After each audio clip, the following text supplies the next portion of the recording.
All right, so you were lucky enough to be given a fancy bottle of whiskey for Christmas. Now, how do you go about tasting and assessing that whiskey like a pro?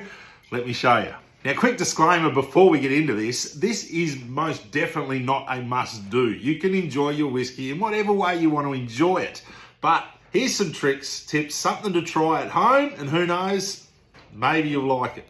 The first thing I would recommend is a whiskey glass. I like these Glencairns, but you can pretty much use anything that's got that tulip shape. What we are going for is a funneling of aromas towards your nose so that you can get a really accurate assessment of the smells in that whiskey.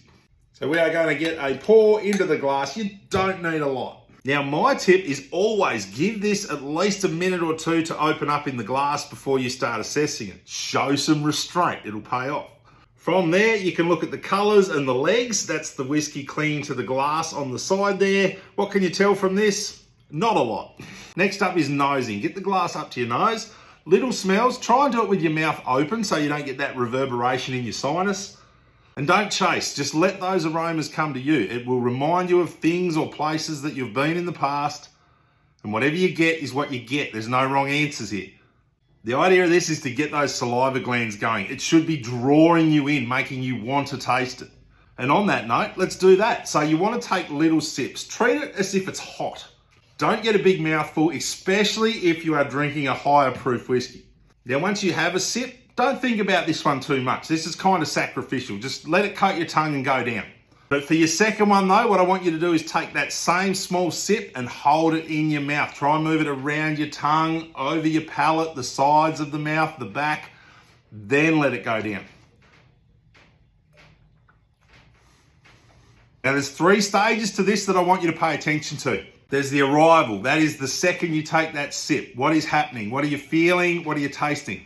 Then there's the development. It's going to start to change. You're going to start to pick up on flavors that will remind you of things. And then there's the finish. What are you left with? That taste that is lingering in your mouth and across your palate. That should be jolting memories and giving you things that you can compare those flavors to. Now, from here, you may even decide to open this whiskey up with a little bit of water. Just take a teaspoon, a pipette, a straw, and just drop in the tiniest little amount of water. You do not need a lot. Now this will do a couple of things. It'll bring that ABV down. So if you are finding this whiskey a bit hot and burny, it will take some of that edge off. But what this will also do is open up this whiskey. It will lift some of the aromas and make some of those tasting notes easier to find. Also recommend taking notes of your whiskey tastings. You can do this in a little journal, or we've got whiskey tasting cards that you can download for free over on our website. But be warned, once you start down this road, you are stepping into a whole new world of whiskey, and I won't be held responsible for the path that takes you down. Enjoy those dreams, guys. Stay safe, stay awesome. Cheers.